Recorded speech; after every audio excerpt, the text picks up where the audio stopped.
Hello, welcome to the Battling Barrow Gaming and our last, for the time being, in the series looking at D&D starter set. So Wizards of the Coast dropped the ball big time with their first foray into box sets with the 3rd edition. They slightly redeemed themselves with the 4th edition, but how will they do with the 5th edition? For this, we are going to be looking at both the starter set and the Essentials set, or Essentials kit, and we're going to see what's in both of them. So to me, they both sort of work hand in hand with each other. You don't need both of them; they're both independent, but it's quite a cunning thing. You might get one or the other. You're still going to be playing a game, but if you can get both, it's going to be better for you. You're going to get more out of it. So we're going to have a look at them now. Let's start with the starter set. Let's have a look at the starter set first. It's lovely little box, nice cover art. Will it go down as classic cover art like the Mensa sets? Who knows? Only time will tell. I have nothing against it. I quite like it. Dragon attacking a person, always good. Back tells you what you're going to get in here. We're getting a 64-page adventure book, 32-page rule book for playing characters 1 to 5, pre-generated characters, character sheet, and supporting reference material, 6 game dice. Okay, let's get into it then. Nothing on the actual inside of the box. So we have the starter rule book and the Lost Mine Phandelver adventure book. Have some dice which are still in here, so I have so many dice from all the other sets we've had a look at that I don't need these. Very bare minimum dice, but that's what you used to get back in all the other starter sets, so I'm not going to complain about that. You know, you're getting one of each type. That is sufficient to get you started, and this is a starter set, and that's what you used to get in all the other sets. To compare it to my beloved 2nd edition, yeah, so you didn't get anything extra apart from, I think I'd say the only thing you would get, I can't see if this has it, it doesn't. In the other sets you would get 2 of these, one with 10s on, one with units on, but not a problem, just re-roll these twice. These are your I can't get them out. These are your pre-gen character sheets. So a level 1 fighter, quite bare bones, nothing fancy really, nothing colourful, don't need it though. Tells you what a human is, what a fighter is, your background, and gaining levels. This is where we start to get levels at 300, don't particularly like that. I mean, level 4 here, you would only be on level 1 in 2nd edition, which you feel like you've earned it more in 2nd. So yeah, a load of pre-generated characters, give those to your player, 1 each, at least they're not in a book like their previous editions. We have this, which is what did you do last night? Best not tell you. Oh, it's a blank character sheet. Ooh. Build your character and play out a store near you. So we're not going to be building one in this. We're going to take this to a store. Use this to create your own character. Cool. Okay, so that's it. But hang on. Like 4th edition, we got this thing here where you can lift up and there'll be stuff underneath. So this lovely thick box, and a third of it is just this. This is crisp packets where most of it's air. So okay, not off to a brilliant start on the contents really, but perhaps the books can make up for it. Let's have a look. Let's start off with the starter set rule book. Okay, it's full colour. It's pretty much as we expect from modern books and older books from my beloved 2nd edition. Ability scores, we've got the 6 scores here. We have a chart showing modifying, and then basically the core rule, and this is where 5th edition really just sort of does streamline it, and you've probably noticed this all the way through when I talk about ability checks. That hasn't really changed. You roll a d20. You then apply bonuses and modifiers. So if I'm rolled in strength and I've got a strength of let's say 18, I add 4 to it. So look at this, boom. Compare it to a target number, which can be a difficulty class. If I get over that, I pass. It's all just here. I mean, that's pretty much saying here, but then ability checks here, contest, proficiency bonus. Yeah, it's very streamlined, but this really ability check rule hasn't really changed throughout the game that much. Save and throw again has not really changed that much. You're going to roll a d20, you're going to check it against something and see if you pass. That hasn't changed. Combat. Combat's really where it changes from edition to edition, and I'm kind of dreading the release of a 6th edition, really, because I feel as a rule set they've really nailed it, Wizards of the Coast, with this rule set. Because all we're going to be doing is rolling a d20, adding a modifier. So we're doing strength, we're going to be adding melee. I mean, not a lot changed in combat wise from really 2nd to here. It's just we've lost all the tactical garbage that went in before. It's just really streamlined. So that is pretty much it for combat. I mean, it's that simple. It's what we've done before. So if you've played other versions, you're going to be really familiar with this. The only weird thing is, but again, it's not a lot different from 2nd, is like 2nd, you don't die when you get to 0. There's all these extra rules, but it's a bit more complex than the 2nd edition, where once you got to -10 you were dead. Once you go below 0, you're doing this death saving throw. If it failed 3 times, you die, but if you take more damage that's more than your whatever, you die instantly, which this is. Bit complex, but nothing too egregious, really. Yeah, so basically combat. Yeah, going back to combat, roll a 20. If it is above, add modifiers. If it's above your target roll, yeah, which is going to be their armor class, you hit them, and then you roll for damage, which you look at your weapon, tells you what dice to roll. Roll that dice, add any modifiers as per normal. If you're proficient in it, you got a proficiency bonus, you would just add that. Nothing complex. It's brilliant. Here it talks about travelling, overland travel. So most like previous sets and Wizard were really, their rules were really concentrating on that aspect of tactical maps. This goes beyond that and goes, you know, what I want, travelling, marching order sort of makes a return. Probably was there in the other rules, but not in the starter sets. We're going through equipment here. Beautiful, great. We've got a good list of equipment, including weapons, adventure gear, food, drinks. That's all very useful.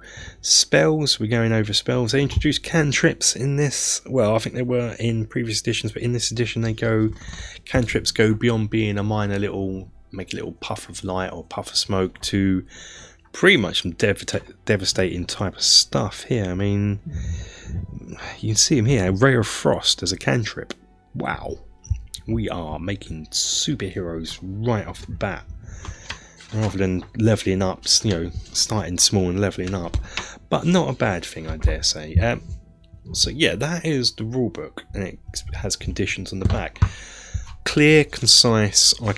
Easy to look stuff up as well. Just good and brilliant. The adventure. Now this, a lot of people probably know this already. This has gone down as a classic adventure, and it's probably going to be as fondly remembered as Keep on the Borderlands in the future. This is a hefty book.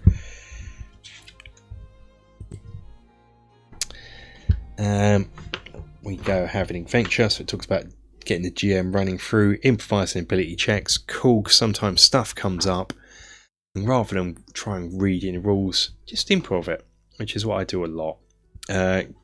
Difficulty levels here for you. Great, that's getting you right in there as a DM. Bit of background on what we're doing here.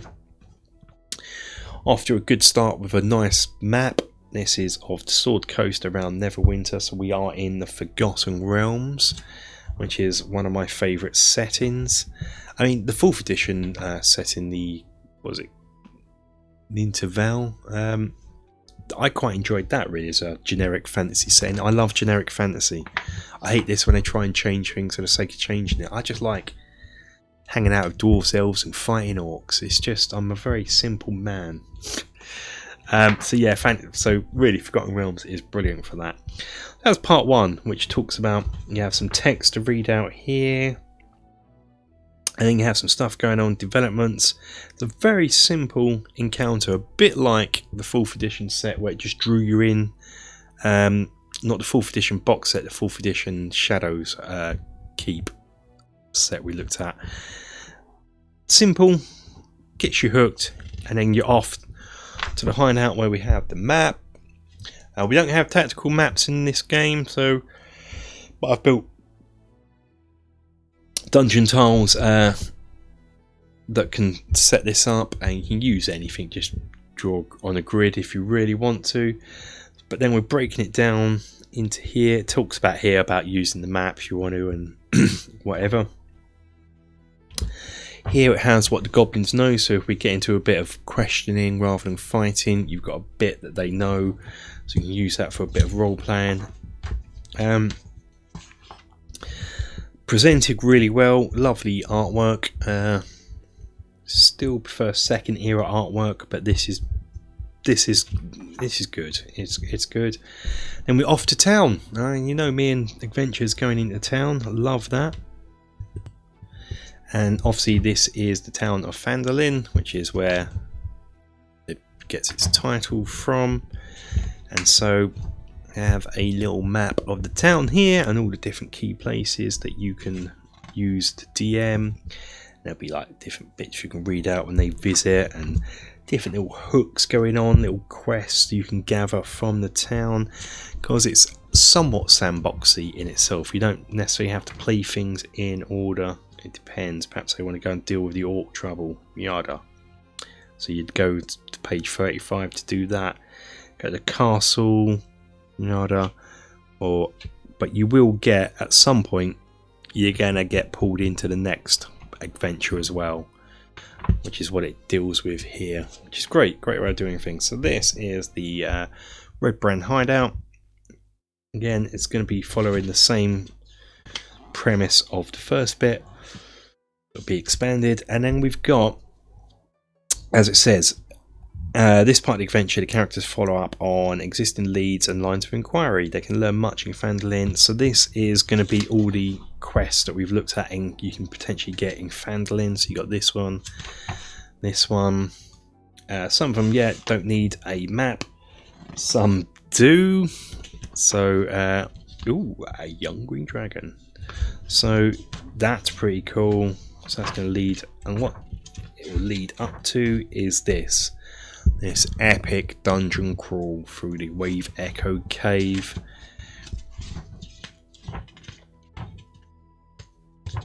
Looking at it, it's just stunning. And at the back, after the adventure, we have an appendix of magic items, monsters. So no monstrous manual, but all the monsters are used in this adventure are in the book. Unlike the second,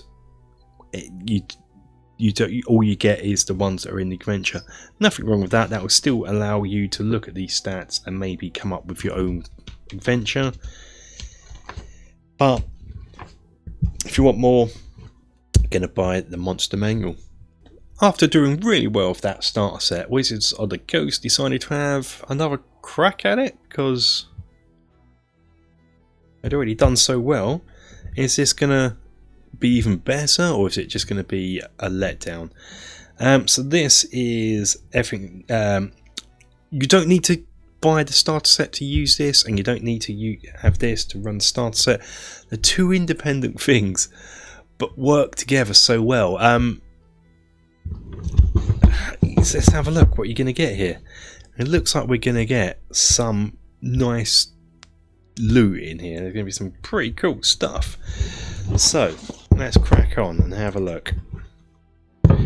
So I've got the stuff in here from Christmas labels. So I didn't get this at Christmas, I had this a while back. I think I've done a video on this already, a review on it. We're going to cover this in a minute. So we get some dice, and this time we get a load of dice, more than the starter set, which will be good news for certain players.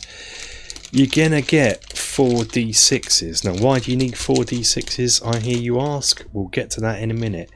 You're gonna get your 8-sided dice, your 12-sided dice, your 10-sided dice, but you're gonna get this 10-sided dice which has the 10s on it, so you can roll both of these together and get a percentile. You have your d20 and your 4. Brilliant.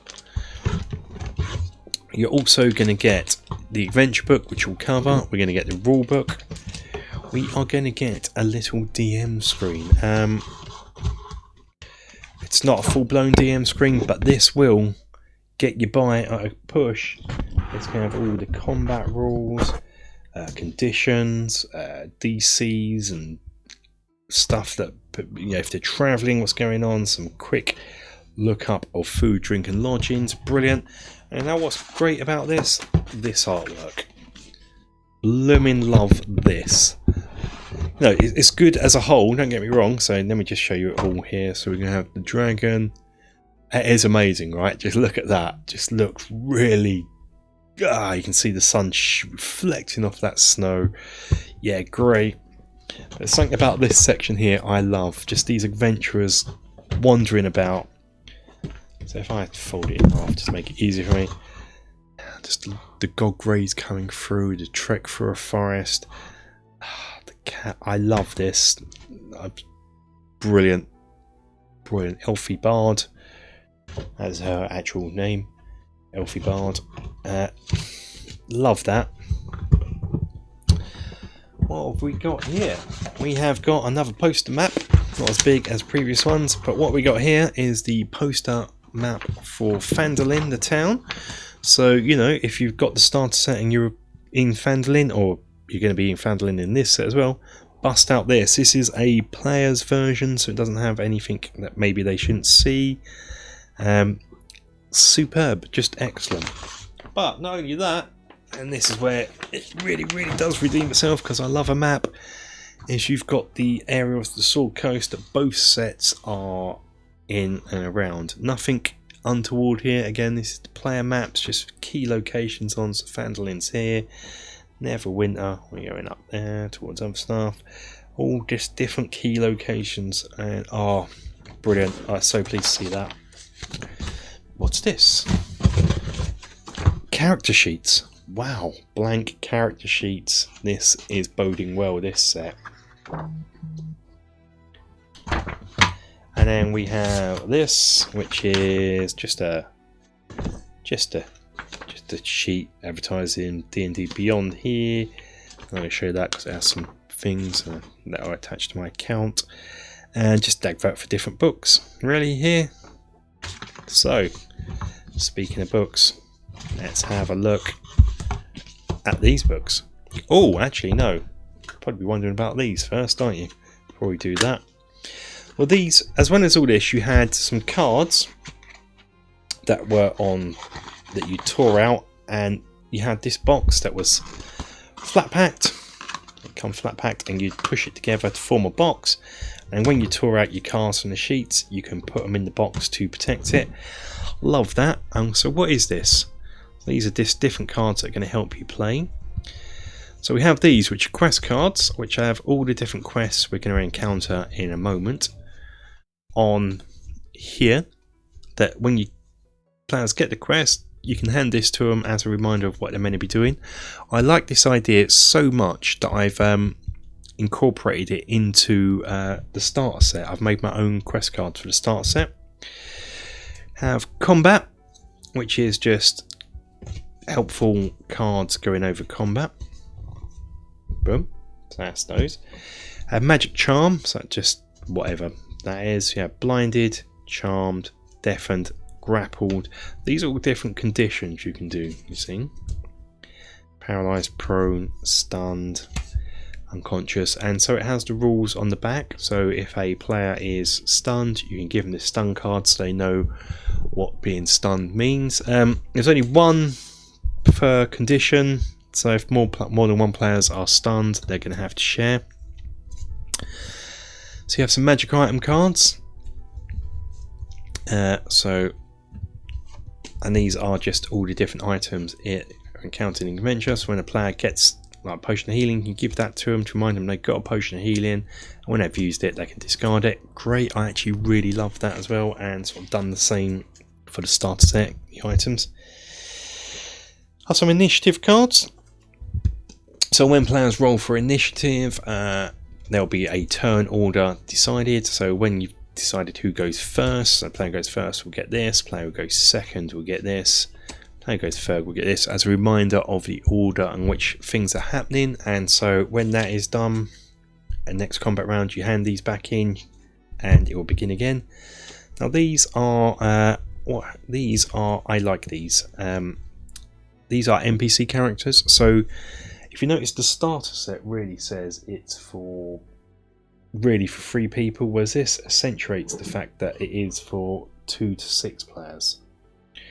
And so if it's just you and a mate, you can be the DM, your mate can play, but you can give them a NPC character, and the rules of which are going to be in here. But this has their personality, idea and bonds, and who they are. They call them sidekicks in this. You have one, give them a sidekick.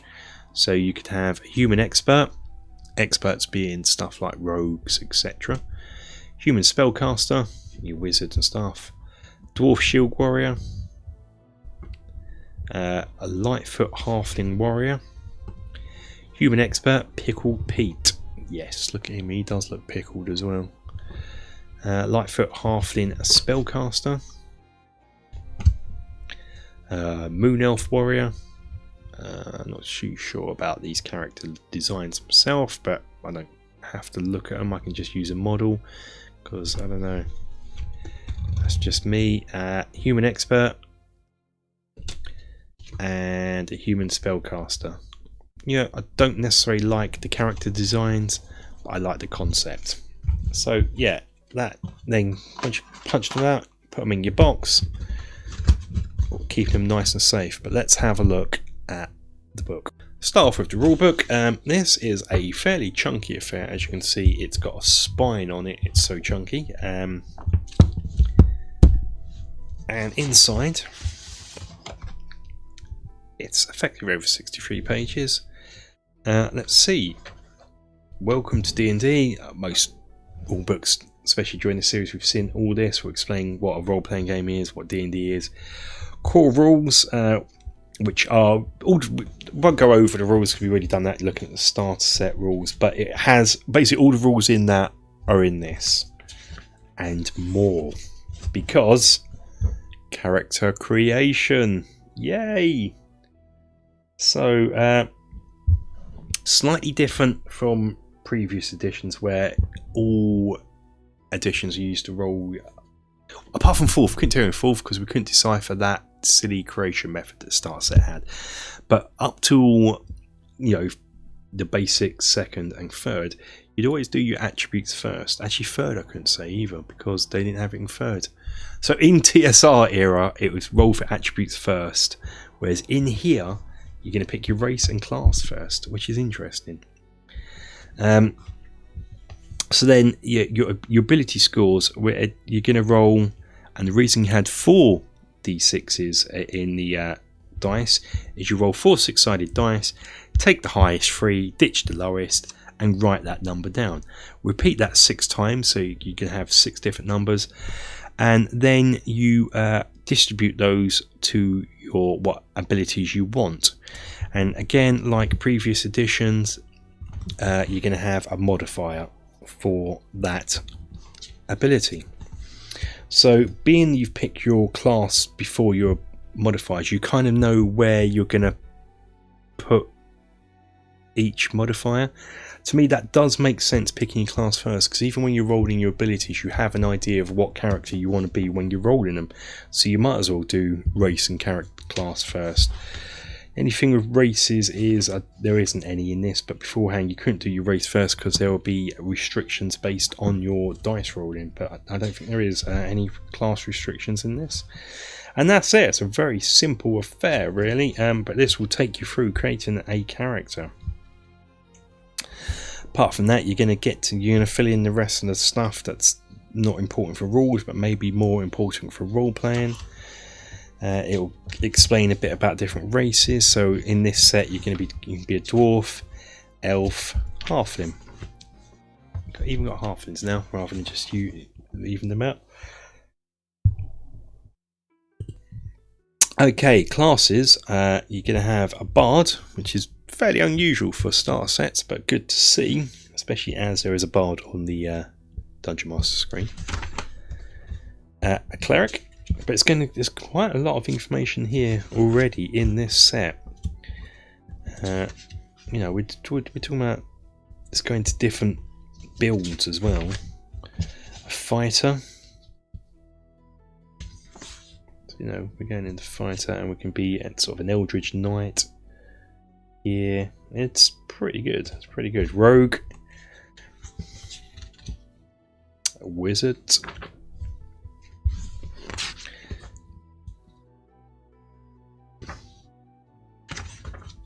Okay, and then a lot of just different bits and pieces here where you're going through characteristics and so forth, so picking backgrounds, and this will just help you get those.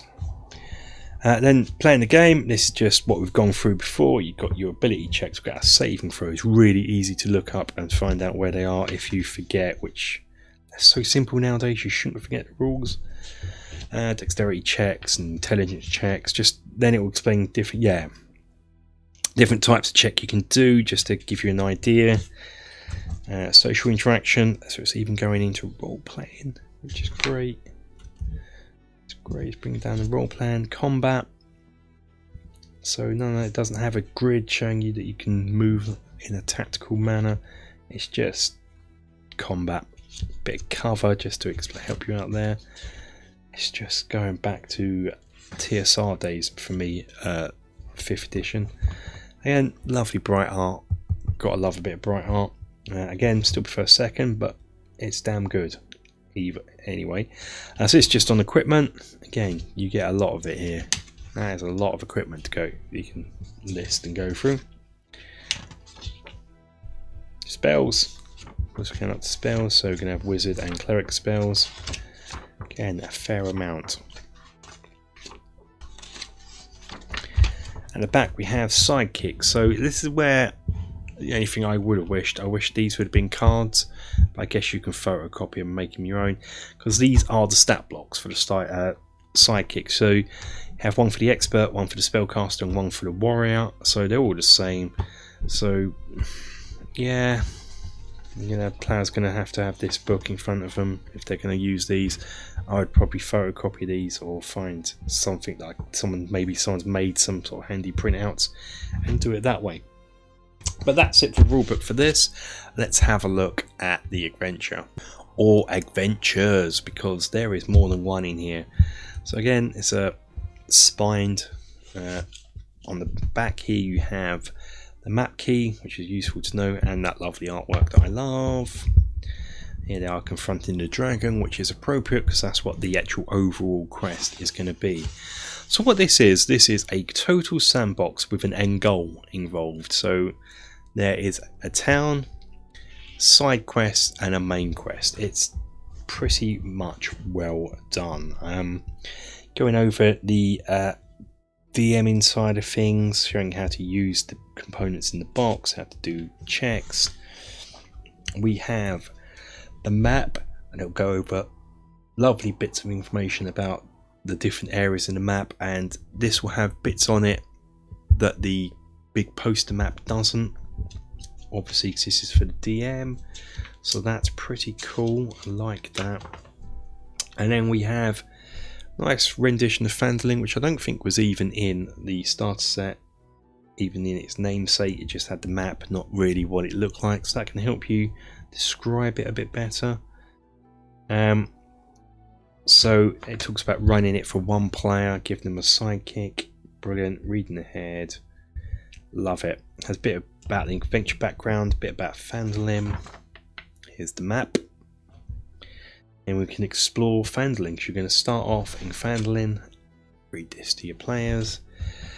And what it is in Phandalin, there is a a notice board in the town, and you go to that and you get some starting quests, which I love that idea of just popping in there. As well as speaking to people in town, you can get quests, but you have starting quests. So you have 3 starting quests, and after you've completed 2 of these quests, you can then earn 3 of these on the job board, on the notice board. And then after you've completed 2 of these quests, you're going to have 3 more of these quests on there. And leveling up is done very basic in this. It's not done by XP, it's just done by a number of quests you've completed and where you are in the adventure. Fair enough. But also there is a young white dragon, which is the namesake, the dragon of Ice Spire Peak, and he can be roaming around. So, you know, he's not going to be always in one place, or she. I forget who it is. We'll call it. We'll go for very gender neutral. It can be wandering around, and you can even end up in Neverwinter. So yeah, if you roll 13 on this Dragon Location table, you can end up in Neverwinter. But then we get to the quests. So each of these quests here, so let's say you're doing Axholm, which is one of the later quests, it covers it here. So we're going to look at page 22 in more detail, which is one of the starting quests. But you have the goal of the quest here, the location overview, to give you a bit of background, some reading bits, and then a breakdown of the different areas. This is phenomenal. This is great.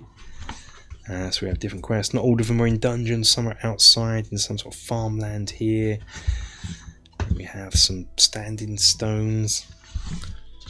And again, a barrow, so you're outside a barrow, but you can go inside it. It's just great. And this is one of the starting ones. So it's quite small. Just, you know, these are little small mini adventures that lead up to a bigger story. So we're going to start off in this area here. I'm going to go into here where we're going to encounter some stuff here. It's great. So this is one of the start ones, is on page 22.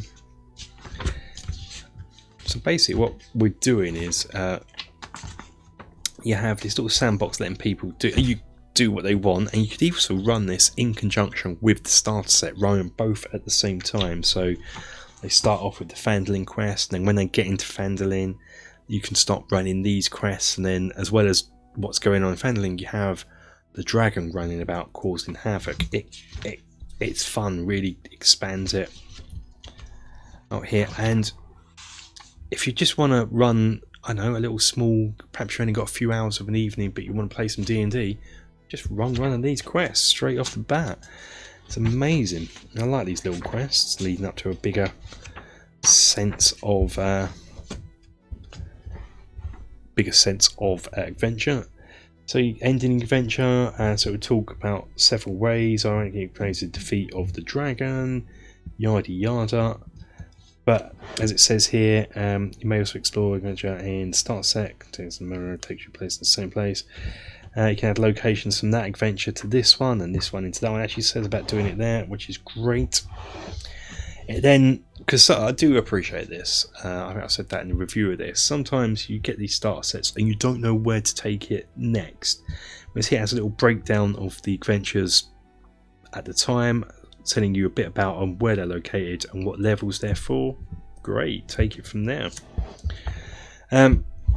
At the back there's an appendix full of the monsters used in this adventure, going through their stats and how to use them. The nice thing about this is if you have this and the starter set, it's giving you quite a few monsters. And what I think really this is back in the day, like the second edition, we heard me gush about that. This is almost like that split up into 2 boxes, and the second edition was a fair price when I bought it back in the day. These both together, probably in today's money, would equal the same amount, because these sets are cheap individually. So that is good. It's not like they're selling them for the same price as the older starter sets, but splitting them up. They're just done a bit like how the Moldave Mentor set, how I said about that in my first video, how they were little one set split up into pocket money size chunks, and that is what I think they have done here, Wizards of the Coast. So what can I say about that? They've definitely redeemed themselves with the 5th edition sets. Even the starter set alone knocks it out the park, especially for the price you're paying for it. And the Essentials kit again was even cheaper than the starter set, but you got more in it. So either one of those as a starter set is brilliant. Combine them together and we are on to a winner. But what is the best starter set? That's what we need to ask ourselves. It certainly is not going to be the 3rd edition. That was actually, in my opinion, the worst starter set for any role-playing game I've come across. That was just dreadful. Its only worth was the miniatures, and I don't have them anymore, so it's pretty worthless to me now. Just sits on the shelf as a collector's item, as a collector of D&D stuff. That is the worst set. For the next slot, the 4th worst or best, to be positive, best, it's difficult. It's either going to be the 4th edition set or, and this pains me to say, the Moldave Mensa set, just because they were so bare bones. They were just the rules and the adventure, but the adventures were better.